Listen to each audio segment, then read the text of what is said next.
প্রথম এবং প্রধান কাজই হবে শেখ হাসিনাকে বাংলাদেশে ফিরিয়ে নিয়ে আসা।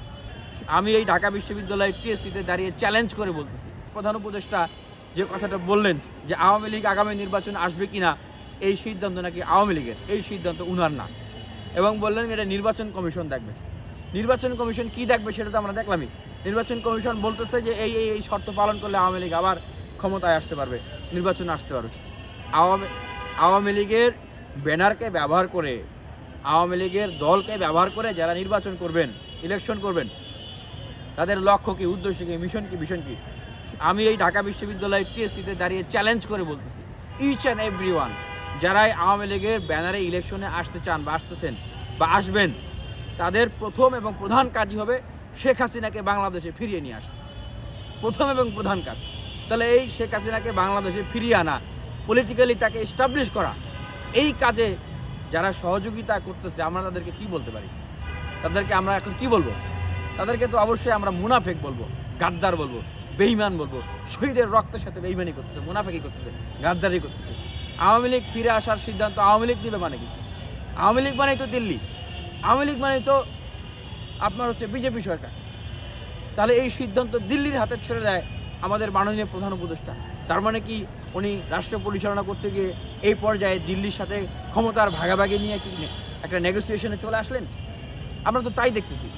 আমরা ভেবেছিলাম যে এইটা একটা নিরপেক্ষ সরকার হবে, যারা অভ্যুত্থানে অংশগ্রহণকারী প্রত্যেকটা শক্তিকে সাথে করে নিয়ে রাষ্ট্র পুনর্গঠনে কাজ করবে। কিন্তু আমরা দেখলাম, ভুলে গেলে চলবে না যে 2007 সালে এই ডক্টর মোহাম্মদ ইউনূস কিন্তু কি গঠন করেছিলেন? ক্ষমতায় যাওয়ার জন্য রাজনৈতিক দল গঠন করেছিলেন। সেই দলের নাম কি ছিল? নাগরিক শক্তি।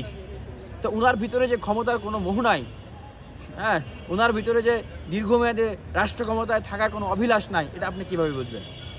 উনার ভিতরে না থাকতে পারে, কিন্তু উনাকে নিয়ে অনেকের তো সেই স্বপ্ন, সেই আকাঙ্ক্ষা, সেই কার্যক্রম থাকতে পারে, খুবই স্বাভাবিক।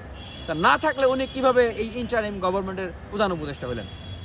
ওনার থাকুক বা না থাকুক, স্বাভাবিকভাবেই থাকতে পারে, যেটা আমরা 2007 সালের ঘটনা থেকে দেখলাম। অন্যদের তো আছে, এই জন্যই তো ওনাকে বসাইছে।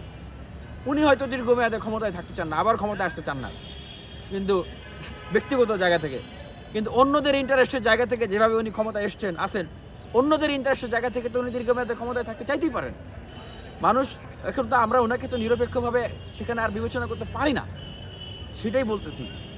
কারণ ওনারা প্রথম দিকে যেভাবে নিরপেক্ষতার কথা বলেছেন, যে বৈষম্যবিরোধী প্ল্যাটফর্মটাকে নিরপেক্ষ করতে হবে, সব রাজনৈতিক দলের ছাত্র সংগঠনের যারা এতদিন নেতৃত্ব দিচ্ছে তাদেরকে বের করে দাও।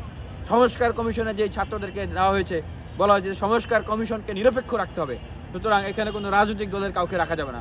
উপদেষ্টা পরিষদকে নিরপেক্ষ রাখতে হবে, সুতরাং এখানে রাজনৈতিক কাউকে রাখা যাবে না। এগুলো বলে বলে নাগরিক কমিটিকে নিরপেক্ষ রাখতে হবে, এখানে কোনো রাজনৈতিক দলের কাউকে রাখা যাবে না।